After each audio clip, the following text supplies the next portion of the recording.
Nasiri Oluwa, Livingstone Entertainment. Helele, oh na na na, yeah, oh helele.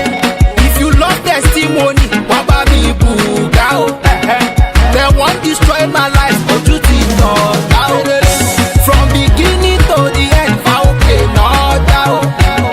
Them things say I go die, and that well out. Oluwa maloko mi yo. I want to lose, I mean the winner.